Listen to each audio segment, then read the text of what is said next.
Well, good afternoon, everyone. I am truly humbled and honored to have this opportunity to share with you all. We give honor to my lovely wife now for 35 years. We both have two sides to the story, and since I have the mic, um, my side is the right side. Um, we do serve here in the city of West Palm Beach at the New Bethel church. We are now on our 11th year, and we are truly grateful for the opportunities that God has presented unto us.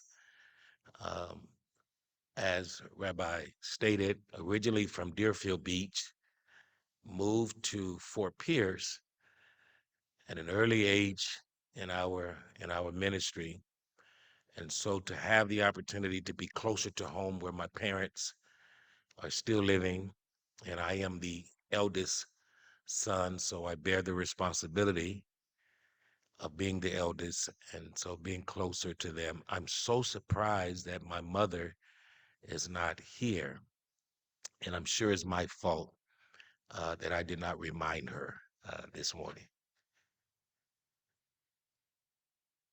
I I went to Rabbi Google to to inform and educate myself, and I've learned more here sitting in this service than I have in two um, beginners Hebrew courses.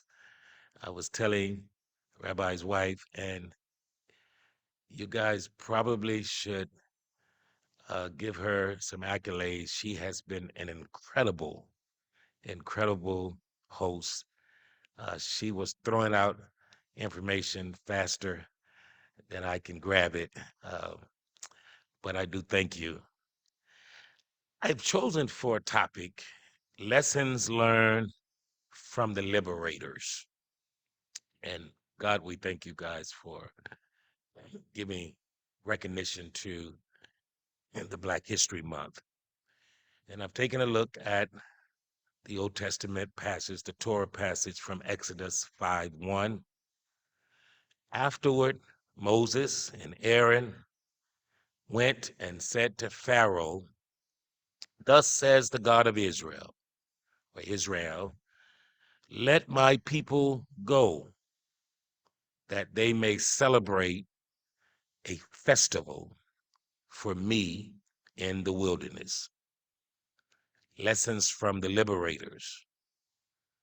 Black Jewish Shabbat placed here in West Palm Beach and across the nation, perhaps the world, a piece of education I didn't get yet, to recognize the relationship between the people of color, Black people, and Jewish American life.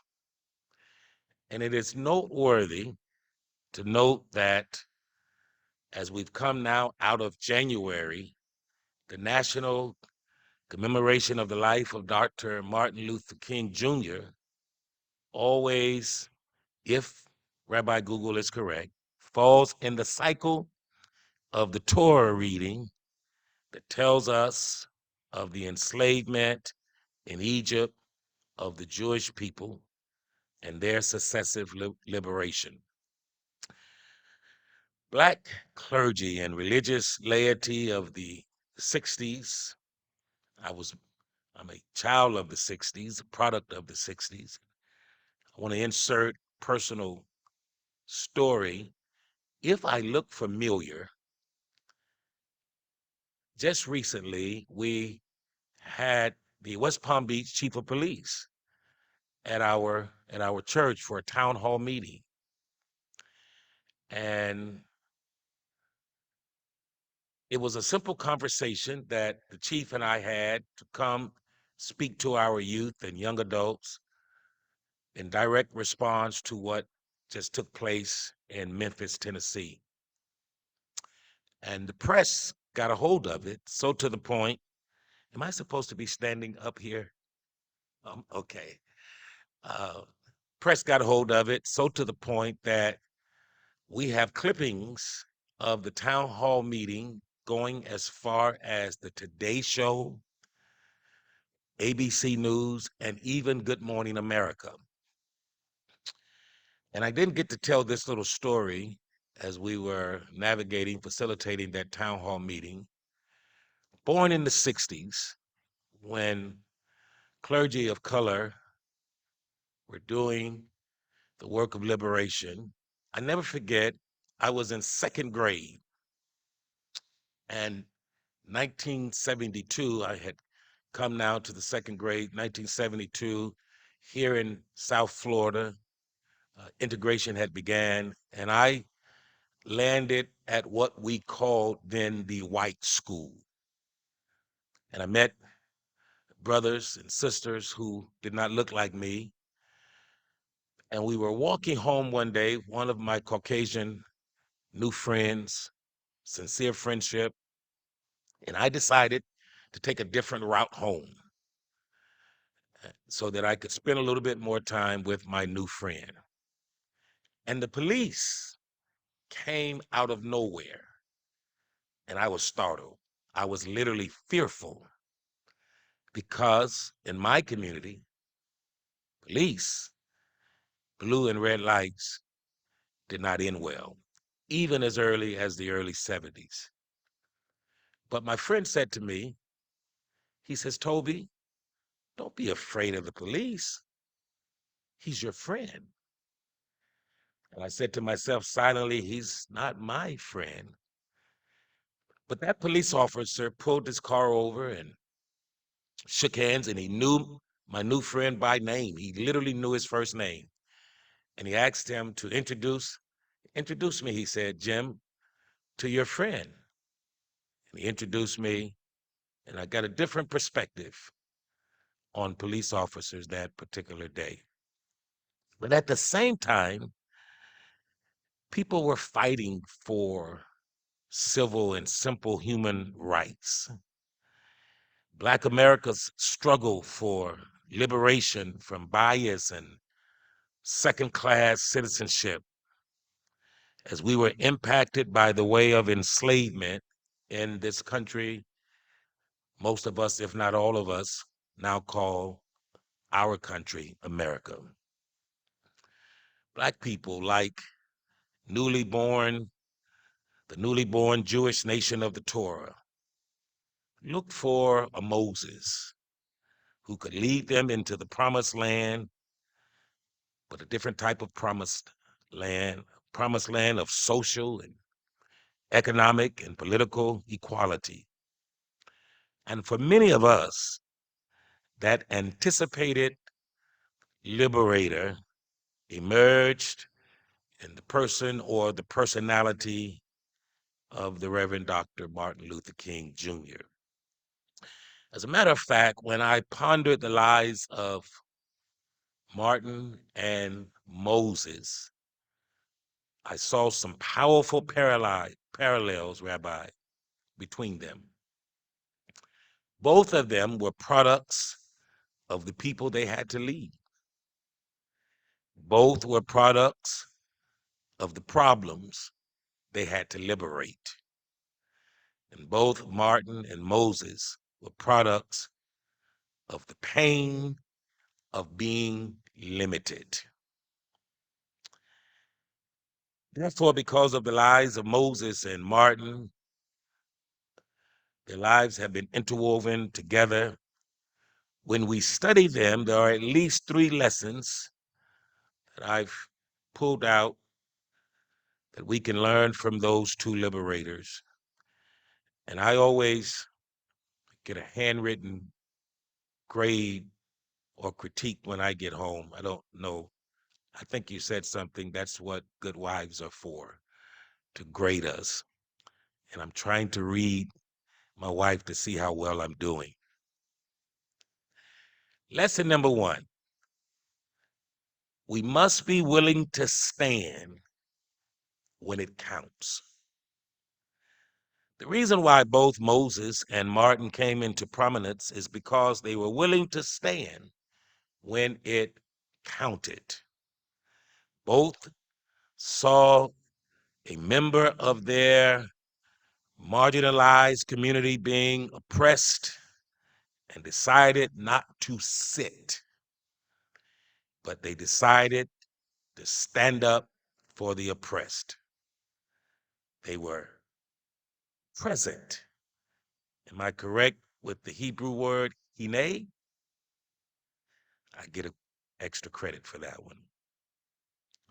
Martin said, injustice anywhere is a threat to justice everywhere.